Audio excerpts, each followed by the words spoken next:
Assalamualaikum warahmatullahi wabarakatuh.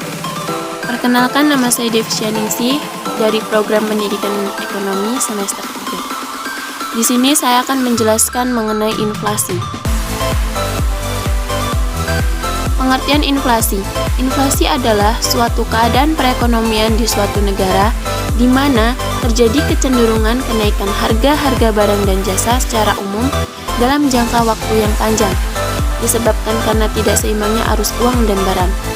Jika kenaikan harga tersebut sifatnya sementara, itu tidak termasuk dalam inflasi. Misalnya, kenaikan harga-harga menjelang hari-hari besar seperti Idul Fitri, Idul Adha, dan Natal. Kenaikan pada sedikit barang itu juga bukan inflasi. Pengertian inflasi menurut para ahli. Menurut Budiono, pengertian inflasi adalah suatu kecenderungan mengenai harga-harga agar naik secara umum dan secara terus-menerus. Keadaan ketika harga dari satu atau beberapa barang naik, maka itu bukanlah dapat dikatakan sebagai inflasi. Menurut Sadono Sukirno, pengertian inflasi adalah suatu proses terjadinya kenaikan harga-harga yang terjadi dalam suatu perekonomian. Menurut Bank Indonesia atau BI, pengertian inflasi adalah kecenderungan harga-harga untuk meningkat secara umum dan terus-menerus. Penyebab terjadinya inflasi: meningkatnya permintaan atau demand pull inflation. Dalam hal ini, peningkatan permintaan jenis barang atau jasa tersebut terjadi secara agregat atau agregat demand. Hal ini bisa disebabkan oleh beberapa faktor, diantaranya meningkatnya belanja pemerintah, meningkatnya permintaan barang untuk diekspor, dan meningkatnya permintaan barang untuk swasta. Meningkatnya biaya produksi atau cost pull inflation disebabkan oleh kenaikan harga bahan-bahan baku, misalnya harga bahan bakar naik dan upah karyawan naik. Tingginya peredaran uang. Inflasi yang terjadi karena uang yang beredar di masyarakat lebih banyak dibandingkan yang dibutuhkan. Ketika jumlah barang tetap, sedangkan uang yang beredar meningkat 2 kali lipat, maka bisa terjadi kenaikan hingga 100%. Hal ini bisa terjadi ketika pemerintah menerapkan sistem anggaran defisit, di mana kekurangan anggaran tersebut diatasi dengan mencetak uang baru. Namun, hal tersebut membuat jumlah uang yang beredar di masyarakat bertambah. Jenis-jenis inflasi. Jenis inflasi berdasarkan tingkat keparahannya. Ada inflasi ringan, yaitu inflasi yang mudah untuk dikendalikan dan belum begitu mengganggu perekonomian suatu negara. Terjadi kenaikan harga barang atau jasa secara umum, yaitu di bawah 10% per tahun dan dapat dikendalikan. Inflasi sedang, yaitu inflasi yang dapat menurunkan tingkat kesejahteraan masyarakat berpenghasilan tetap, namun belum membahayakan aktivitas perekonomian suatu negara. Inflasi ini berada di kisaran 10% hingga 30% per tahun. Kemudian inflasi berat, yaitu inflasi yang mengakibatkan kekacauan perekonomian di suatu negara.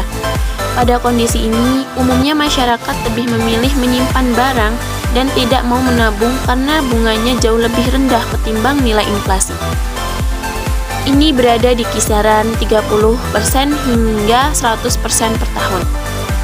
Lalu, inflasi sangat berat atau hyperinflation, yaitu inflasi yang telah mengacaukan perekonomian suatu negara dan sangat sulit untuk dikendalikan meskipun dilakukan kebijakan moneter dan fiskal. Inflasi ini berada di kisaran 100% ke atas per tahun.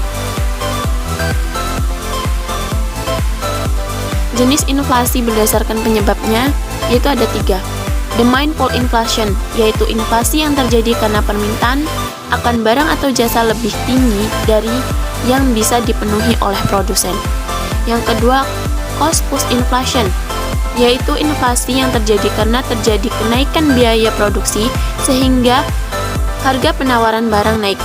Bottleneck inflation, yaitu inflasi campuran yang disebabkan oleh faktor penawaran atau faktor permintaan.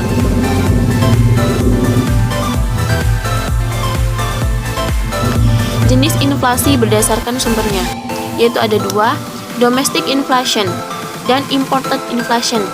Domestic inflation yaitu inflasi yang bersumber dari dalam negeri. Inflasi ini terjadi karena jumlah uang di masyarakat lebih banyak daripada yang dibutuhkan.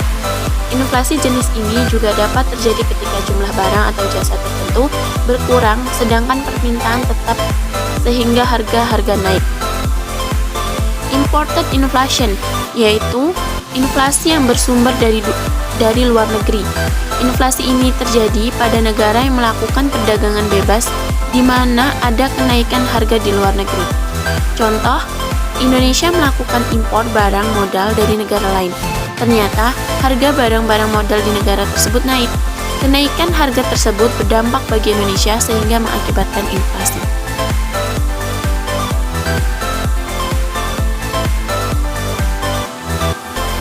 Dampak inflasi. Dampak inflasi terhadap pendapatan. Inflasi dapat memberikan dampak positif dan negatif terhadap pendapatan masyarakat.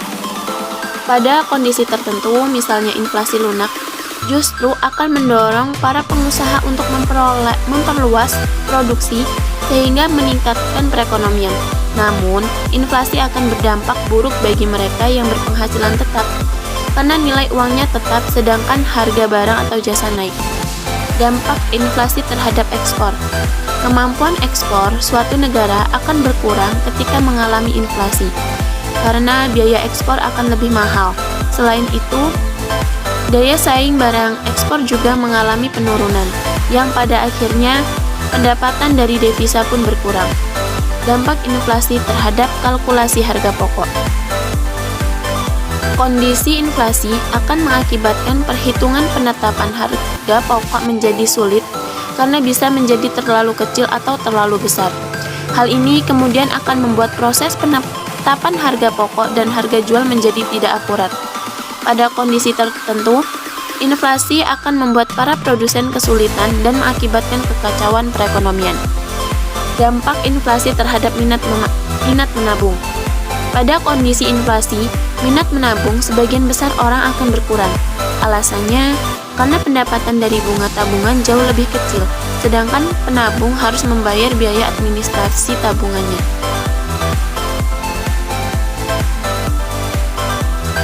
Teori mengenai inflasi. Ada 3 teori yang menjelaskan mengenai inflasi. Yang pertama, teori kuantitas.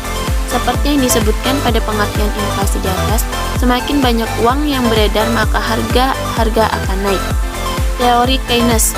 Menurut teori Keynes, inflasi bisa terjadi ketika suatu golongan masyarakat ingin hidup melebihi batas kemampuan ekonominya dengan membeli barang dan jasa secara berlebihan. Sesuai hukum ekonomi, semakin banyak permintaan sedangkan penawaran tetap, maka harga akan naik. Yang ketiga, teori struktural. Inflasi juga dapat terjadi ketika produsen tidak bisa mengantisipasi dengan cepat terjadinya kenaikan permintaan akibat pertambahan penduduk. Demikian yang bisa saya jelaskan mengenai inflasi, dampak inflasi, pengertian inflasi, dan teori inflasi. Semoga bisa bermanfaat bagi kita semua. Saya akhiri, wassalamualaikum warahmatullahi wabarakatuh.